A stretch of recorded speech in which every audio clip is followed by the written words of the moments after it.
सुप्रभातं छात्राः NCERT इत्यस्य द्वादशकक्षायाः संस्कृतपुस्तके सप्तमः पाठः वर्तते नैकेनापि समं गता वसुमती। NCERT की 12वीं कक्षा की संस्कृत पुस्तक का सप्तम पाठ है नैकेनापि समं गता वसुमती। तो छात्रों, नैकेनापि यहाँ पर इस शब्द का संधि विच्छेद एक बार आप करके देखिए। इसमें 3 शब्द हैं न, एकेन, अपि। न एकेन अपि, एकेन अर्थात एक के साथ, सहयोगी तृतीया है। तो न एकेन अपि, एक के साथ भी नहीं। समम का अर्थ हुआ साथ, एक के साथ भी नहीं। गता मतलब गई, वसुमती मतलब पृथ्वी। तो इस पाठ का जो शीर्षक है उसका अर्थ हुआ कि पृथ्वी किसी के साथ नहीं गई। अर्थात भावार्थ यह है कि इस दुनिया में बहुत से लोग आए और यहाँ से चले गए, लेकिन ये वसुंधरा, ये पृथ्वी, ये संपत्ति कभी भी किसी के साथ में नहीं गई। तो पाठ के शीर्षक के अनुगुण ही इस पाठ की कथा भी है। पाठ के प्रारंभ में ही आपको यहाँ पर समझाया गया है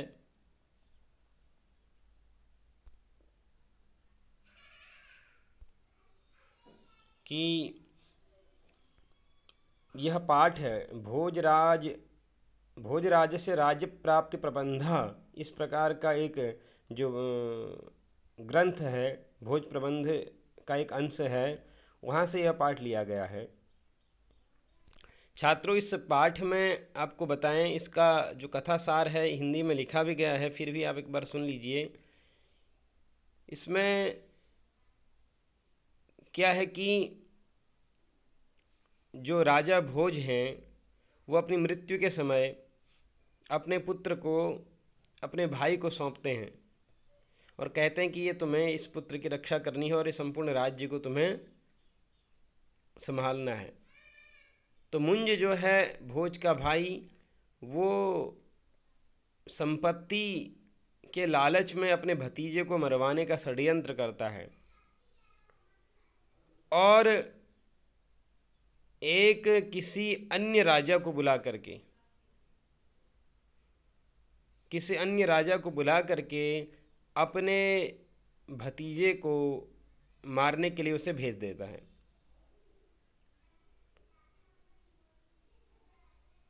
लेकिन जो भोज हैं वो उनको जब मारने के लिए ले जाया जाता है बुद्धिसागर नाम के एक राजा के द्वारा, तो वहाँ पर भोज उनको एक सुंदर सा श्लोक सुनाते हैं और उस श्लोक का ही ये एक अंश है जो शीर्षक दिया गया है।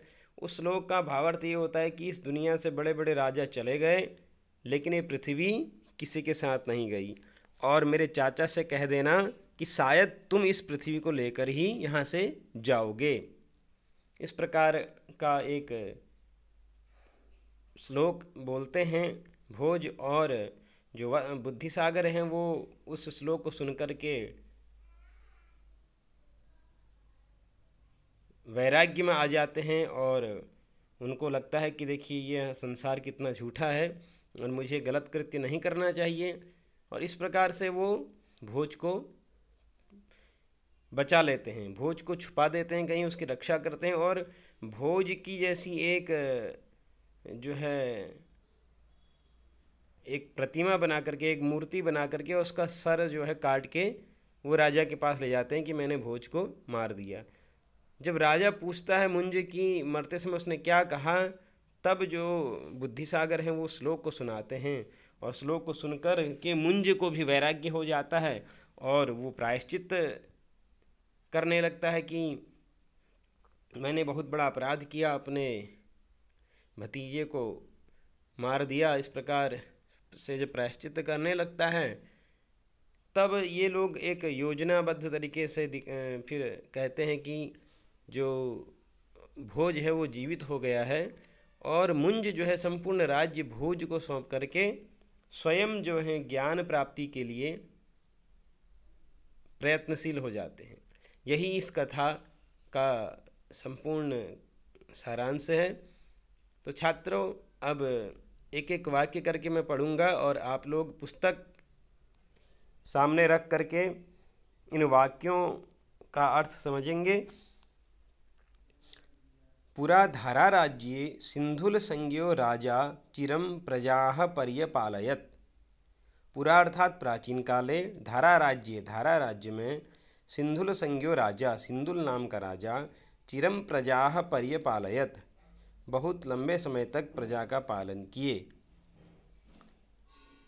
तस्य वार्धक्ये भोज इति पुत्रः समजनि। जो सिंधुल नाम के जो राजा थे, उनकी वृद्धावस्था में भोज नाम का उनका एक पुत्र जन्म लिया। उनके एक पुत्र का जन्म हुआ जिसका नाम भोज था। सः यदा पंचवार्षिकः तदा पिता ह्यात्मनो जरां ज्ञात्वा मुख्यामात्यान् आहूय अनुजं मुंजं महाबलम आलोक्य पुत्रम च बालम संवीक्ष्य विचारयामास। लंबा वाक्य है तो थोड़ा थोड़ा करके इसका अर्थ समझेंगे। सह यदा पंचवार्षिकः, वो जो भोज जो बालक है वो जब 5 वर्ष का हुआ, तदा तब, पिता अर्थात जो इसके भोज के पिता हैं सिंधुल, तो इन्होंने क्या किया, आत्मनो जराम ज्ञात्वा, पिता ही, ह्यात्मनो में संधि विच्छेद करेंगे आप, ह्यात्मनो लिखा है ही आत्मनः, ही मतलब निश्चय, निश्चित, आत्मना मतलब स्वयं का, जराम ज्ञात्वा वृद्धावस्था जान करके, स्वयं की वृद्धावस्था को समझ करके, मुख्यामात्यान आहूय, मुख्य अपने जो मुख्य अमात्य हैं, अमात्य अर्थात मंत्री लोगों को अमात्य कहा जाता है, तो मुख्यामात्यान अर्थात मुख्य मंत्रियों को आहूय मतलब बुला करके, अनुजम मुंजम, और अपने छोटे भाई जो मुंज है उसको महाबलम आलोक्य, महाबलशाली समझ करके, देख करके, पुत्रम च बालम संवीक्ष्य, और अपने पुत्र को छोटा बच्चा समझ करके या छोटा बच्चा देख करके, संवीक्ष अर्थात देख करके, विचारयामास, राजा ने विचार किया, यद्यहम राज्यलक्ष्मी भार धारण समर्थम सहोदरम अपहाय राज्यम पुत्राय प्रयच्छामि। यद्यहम अर्थात यदि अहम, अगर मैं, राज्य लक्ष्मी भार धारण समर्थम, राज्य लक्ष्मी के भार को धारण करने में जो समर्थ हैं मेरा छोटा भाई, सहोदरम अर्थात अपने सहोदर, अपने भाई को, अपहाय मतलब त्याग करके, राज्यम पुत्राय प्रयच्छामि, राज्य पुत्र को देता हूँ। अर्थात फिर से इस वाक्य का अर्थ समझिए, यदि मैं राज्य को संभालने में समर्थ अपने सहोदर भाई को छोड़ करके राज्यम पुत्राय प्रयच्छामि, राज्य अपने बेटे को देता हूँ, तदा लोकापवादः, तब क्या हो जाएगा, लोकापवाद हो जाएगा। अर्थात समाज कहेगा बताइए छोटा सा 5 वर्ष का बच्चा है, अपना पुत्र मोह में इन्होंने क्या किया, अपने बेटे को राज्य सौंपा, जो कि छोटा भाई इनका मुंज जो है वो बलशाली भी था और समर्थ भी था, उसको राज्य नहीं दिया। इस प्रकार की चर्चाएं होने लगेंगी। फिर दूसरी बात क्या सोचता है राजा, अथवा बालम में पुत्रम मुंजो राज्य लोभाद विषादिना मारयिष्यति, और नहीं तो क्या करेगा, मेरे बालम में, मेरे बच्चे को, बालम में पुत्र मतलब मेरे छोटे बच्चे को, मुंज जो मेरा भाई है, राज्य लोभाद विषादिना मारयिष्यति, राज्य के लोभ से विष आदि दे करके मारयिष्यति मार देगा। तदा दत्तमपि राज्यम वृथा, तब क्या होगा, दिया हुआ राज्य भी व्यर्थ हो जाएगा। मतलब मैं अपने बेटे को जो राज्य दे के जाऊंगा वो भी व्यर्थ हो जाएगा, क्योंकि अगर मैं अपने बेटे को राज्य दे के जाऊंगा राज्य के लोभ से मेरा जो भाई मुंज है वो मेरे बेटे को विष आदि दे करके मार देगा। तो राजा बहुत विचार करता है। फिर क्या होता है, पुत्र हानिर वंशोच्छेदश्च इति विचार्य। तो पुत्र हानि ही, पुत्र की हानि हो जाएगी, और वंशोच्छेदश्च, और वंश का नाश हो जाएगा, इति विचारी, ऐसा सोच करके राज्यम मुंजाय दत्वा, राज्य मुंज को दे करके तदुत्संगे भोजम आत्मानं मुमोच। तदुत्संगे, उनके तद उत्संगे अर्थात उनके अंक में, उनकी गोद में, भोजम आत्मानम, अपने बेटे भोज को मुमोचा, छोड़ दिया उन्होंने। उन्होंने क्या किया, राज्य भी अपने छोटे भाई को दे दिया और अपना पुत्र भी उन्हीं की गोद में रख दिया, अर्थात उन्हीं को सौंप दिया कि यह तुमने ही इस पुत्र की भी रक्षा करनी है, इस बात के साथ। ततः क्रमाद राजनी दिवंगते, ततः क्रमाद अर्थात उसके बाद, समय बीतने पर राजनी दिवंगते, राजा के, राजनी अर्थात राजन शब्द के सप्तमी एक वचन में राजनी बनता है। तो राजा दिवंगते मतलब राजा के मर जाने पर, विषय सप्तमी है यहाँ पर, तो राजा के मर जाने पर संप्राप्त राज्य संपत्तिर मुंज, जिसने राज्य की संपत्ति प्राप्त कर ली, ऐसा राज्य की संपत्ति प्राप्त कर लेने वाला मुंज, मुख्यामात्यम बुद्धिसागर नामानम, जो इसका मुख्य अमात्य था, मुख्य जो मंत्री था बुद्धिसागर नाम का, उसको व्यापार मुद्रया दूरीकृत्य, उसको क्या कर दिया इन्होंने, व्यापार मुद्रा दे करके, उसको कुछ पैसा दे करके दूर कर दिया, और तत्पदे अन्यम नियोजयामास, उसके पद पर किसी दूसरे को मंत्री बना दिया। मुख्य जो मंत्री था पहले सिंधुल राजा का, वो बुद्धिसागर था, उस बुद्धिसागर को हटा दिया, और तत्पदे अन्यम नियोजयामास, उसके पद पर दूसरे को रख दिया, दूसरे को नियुक्त कर दिया। अथ कदाचन सभायां ज्योतिषशास्त्र पारंगतः कश्चन ब्राह्मणः समागम्य राजानम आह। तो अथ मतलब इसके बाद, कदाचन सभायाम, कभी, किसी समय, सभायाम अर्थात राजसभा में, ज्योतिष शास्त्र पारंगत, ज्योतिष शास्त्र में प्रवीण, कुशल या दक्ष, कश्चन ब्राह्मण समागम्य, कोई ब्राह्मण उपस्थित हुए, राजानम आह, और उन्होंने राजा को बोला, देव लोकाः माम सर्वज्ञम कथयन्ति, राजा से बोला कि हे राजन, देव अर्थात देव करके राजा को संबोधित किया, लोकाः माम सर्वज्ञम कथयन्ति, लोकाः अर्थात समाज जो है मुझे सर्वज्ञ करके बोलता है, समाज के लोग मुझे सर्वज्ञ बोलते हैं, अर्थात मैं सब कुछ जानने वाला हूँ, ऐसा बोलते हैं। तत्किमपि यथेच्छम पृच्छ, तो आप भी कोई ऐसा पूछिए जो आपको, आपकी इच्छा हो जानने की, कुछ मुझसे पूछिए। तत्किमपि यथेच्छम पृच्छ, अर्थात आप भी कुछ अपनी इच्छा के अनुसार मुझसे पूछिए। तो ततो मुंजः प्राह भोजस्य जन्म पत्रिकां विदेहि इति। तो मुंज ने बोला उन ब्राह्मण को, जो ज्योतिष शास्त्र में पारंगत जो ब्राह्मण पहुँचे थे, उनको बोला, भोजस्य जन्म पत्रिकां विदेहि इति, कि भोज की जन्म पत्रिका आप बनाइए, ऐसा बोला।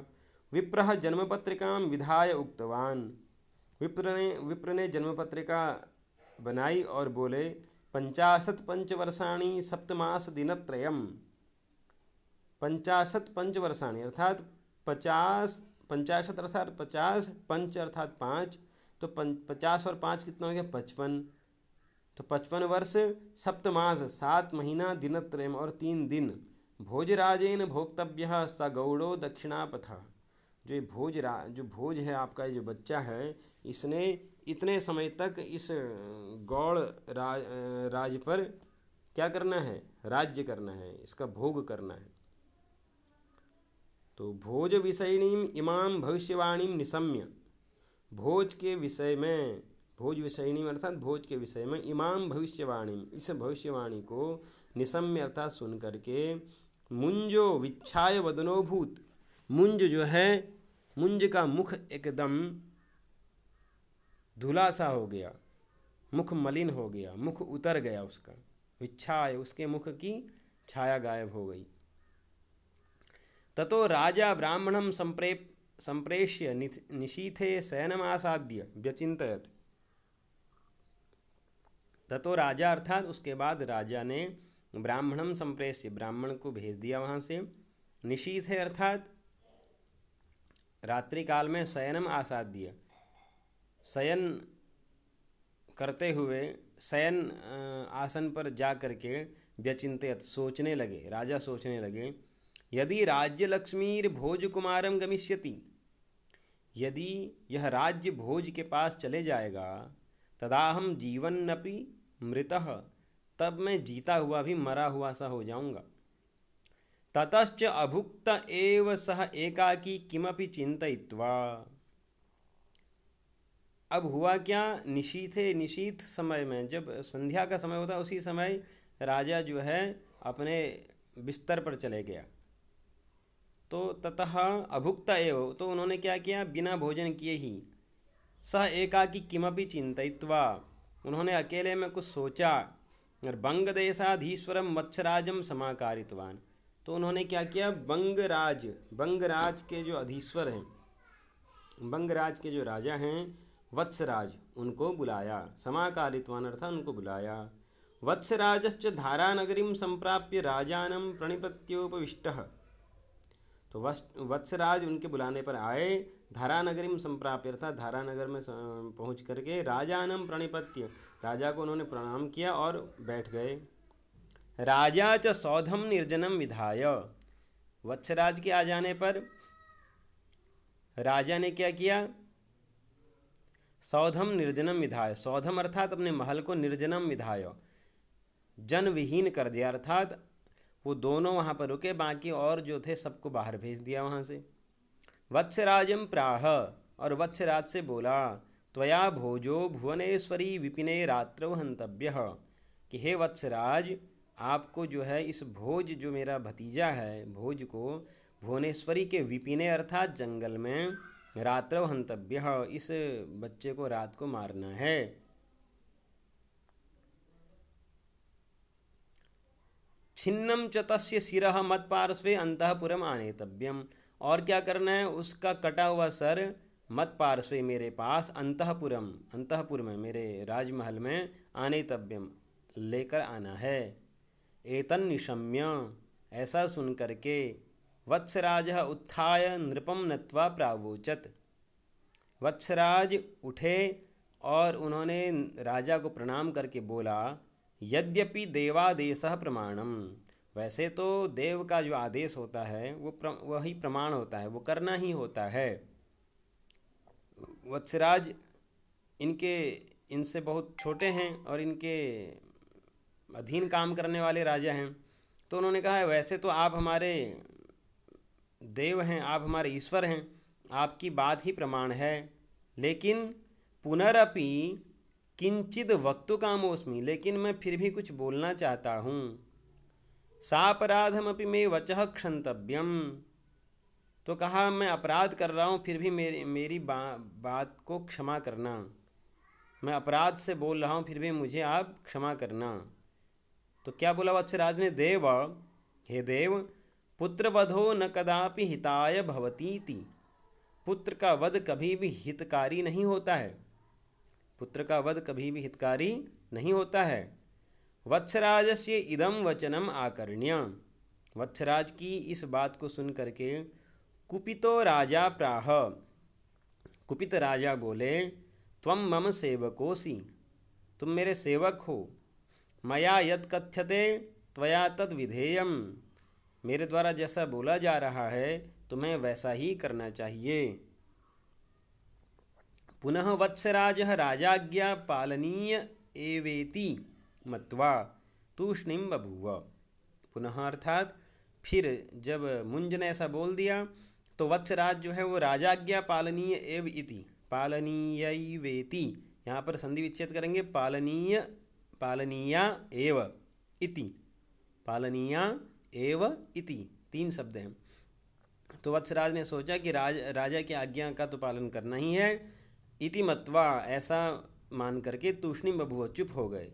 अनंतरम अनिच्छन्नपि वत्सराजः भोजम रथे निवेश्य, अनंतरम इसके बाद, अनिच्छन्नपि न चाहते हुए भी वत्सराज भोजम रथे निवेश्य, भोज को रथ में बैठा करके रात्रौ वनम नीतवान, रात को वन में ले गए।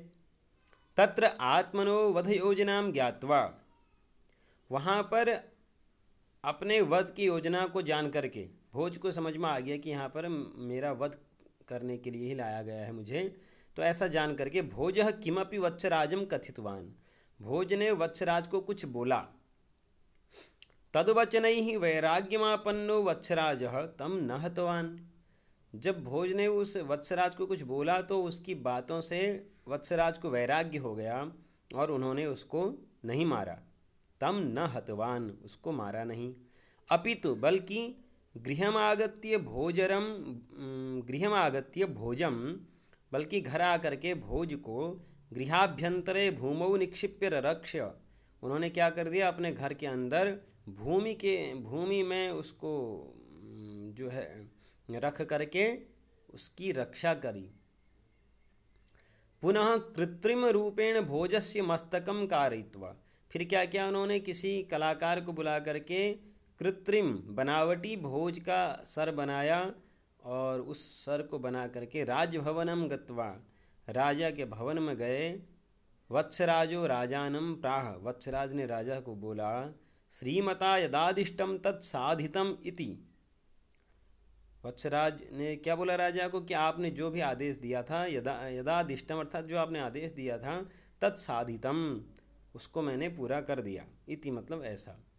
ततो राजा भोज वधम ज्ञात्वा, उसके बाद राजा ने भोज का वध हो गया ऐसा जान करके, तम पृष्ठवान, राजा उससे पूछे, वत्सराज से पूछे, हे वत्सराज, कि वत्सराज खड्ग प्रहार समये तेन किमुक्तम, खड्ग प्रहार समय तेन किमुक्तम, जब आपने तलवार से उस पर वार किया तो उस समय तेन अर्थात उसने किमुक्तम, क्या बोला। तो वत्सराजेन च राज्ञे भोजस्य अंतिम संदेश रूपेण तत्प्रदत्तः श्लोकः समर्पितः। वत्सराजेन च, वत्सराज ने क्या किया, राज्ञे, राजा के लिए, भोजस्य अंतिम संदेश रूपेण, भोज ने जो अंतिम संदेश राजा के लिए भेजा था, तत्प्रदत्तः श्लोक, उसके द्वारा दिया गया श्लोक जो है समर्पित किया। तो भोज ने उस समय वत्सराज से कहा था कि ये श्लोक तुम राजा को सुना देना, और वही श्लोक इन्होंने सुनाया। क्या बोला, मान्धाता च महीपतिः कृतयुगालंकार भूतो गतः, सेतुर्येन महोदधौ विरचितः, क्वासौ दशास्यन्तकः, अन्ये वापि युधिष्ठिरप्रभृतयो राजादिवं भूपते, नैकेनापि समं गता वसुमती नूनं त्वया यास्यति। तो मानधाता च महीपति, प्रसिद्ध राजा, मानधाता जैसे प्रसिद्ध राजा, पृथ्वी के जो राजा थे, कृतयुगालंकार भूतो, जो सतयुग के अलंकार माने जाते थे, सतयुग जिनके सुंदर कृत्यों से सतयुग भी सुशोभित होता था, ऐसे जो मानधाता नाम के जो राजा थे वो भी गतः अर्थात चले गए, इस दुनिया से चले गए। और उसके बाद सेतुर येन महोदधौ विरचितः, सेतुर अर्थात पुल, येन अर्थात जिन्होंने, महोदधौ अर्थात समुद्र में, विरचितः अर्थात बनाया, क्वासौ अर्थात क्व असौ, कहाँ हैं वो, दशास्यांतकः, दशास्य अंतकः, दशास्यांतकः में दो शब्द हैं, दशास्य अंतकः, दशास्य कहते हैं 10 आस्य हैं जिसके 10 सिर हैं, जिसके रावण, और उनका अंत करने वाले जो है राम, दशास्यांतकः हो गए राम। तो उन्होंने कहा कि जिन्होंने महोदधि में, जिन्होंने समुद्र में सेतु बनाया, पुल बनाया, वो राम भी कहाँ हैं, वो भी इस दुनिया से अर्थात चले गए। अन्ये वापि युधिष्ठिर प्रभृतयो, और कहा अन्ये वापि, अन्य भी, युधिष्ठिर प्रभृतयो, युधिष्ठिर प्रभृति अन्य राजा भी, याता दिवम, दिवम याता अर्थात इस पृथ्वी से अंतरिक्ष में चले गए। भूपते, हे राजन, भूपते यहाँ संबोधन है कि हे राजन, युधिष्ठिर आदि अन्य राजा भी इस पृथ्वी से दीवम अर्थात अंतरिक्ष में चले गए। तो अंतिम जो पद्य है उसमें ही रहस्य है। तो कहा नैके नापि समम गता वसुमती नूनम त्वया यास्यति। कहा नैके नापि, न एकेन अपि, किसी एक के साथ भी यह धरती यहाँ से नहीं गई। धरती का अर्थात इस धरती में रहने वाली हर वस्तु किसी एक के साथ भी नहीं गई। नूनम त्वया यास्यति, लेकिन तेरे साथ पक्का जाएगी, ऐसा बोला। नूनम अर्थात निश्चित ही, त्वया आपके साथ निश्चित ही यह पृथ्वी मुझे लगता है जाएगी। अर्थात राजा को यह संदेश देना चाहते थे कि आप इस राज्य के लोभ से मेरी हत्या करवा रहे हैं। तो इस दुनिया से बड़े बड़े राजा तो चले गए, कुछ भी नहीं लेकर गए, लेकिन लगता है कि आप सब कुछ लेकर के इस धरती से जाओगे। श्लोकम इमम अधीत्य, इस श्लोक को पढ़ करके शोक संतप्तो मुंजः, शोक से संतप्त मुंज प्रायश्चित्तम कर्तुम, प्रायश्चित्त करने के लिए आत्मनो वह्नौ प्रवेशनम निश्चितवान, स्वयं को अग्नि में प्रवेश करने का निश्चय कर लिए। तो मुंज ने सोचा कि मैंने अपने पुत्र का वध किया है, भतीजा पुत्र के ही समान होता है, और तो अब मुझे भी अग्नि में जल जाना चाहिए। तो राज्ञः वह्नि प्रवेश कार्यक्रमम श्रुत्वा, राजा के वह्नि प्रवेश कार्यक्रमम श्रुत्वा, राजा अग्नि में प्रवेश करने वाले हैं ऐसा सुन करके वत्सराज बुद्धिसागरम नत्वा, वत्सराज ने बुद्धिसागर को नमस्कार किया और शनैः शनैः प्राह, और धीरे धीरे बोला, तात, हे तात, मया भोजराजु रक्षित एवास्ति, मैंने भोजराज की रक्षा कर रखी है, वो मैंने वो सुरक्षित रखा है। पुनः बुद्धिसागरेण तस्य कर्णे किमपि कथितम, जो बुद्धिसागर कौन है? जो पूर्व में जो मुख्यमंत्री थे जिसको हटा दिया गया था, उनसे इन्होंने बोला। पुनः बुद्धिसागरेण तस्य कर्णे किमपि कथितम, फिर बुद्धिसागर ने भी उसके कान में कुछ बोला। एतन् निशम्य, ऐसा सुन करके वत्सराजः ततो निष्क्रान्तः, वत्सराज वहाँ से चले गए। पुनः राज्ञो वह्नि प्रवेश काले कश्चन कापालिकः सभां समागतः, तो जैसे ही वत्सराज का वह्नि प्रवेश समय हुआ तो वहाँ पर एक क्या आ गए? कश्चन कापालिक, एक कापालिक आ गया। कापालिक अर्थात तांत्रिक, कपालम अस्यास्ति इति कपाली, तो कापालिक अर्थात कोई तांत्रिक, जैसे कोई बाबा आए। सभाम समागत, सभा में आए। सभाम आगतम कापालिकम दंडवत प्रणम्य, सभा में आए हुए उस कापालिक को दंडवत प्रणाम किया।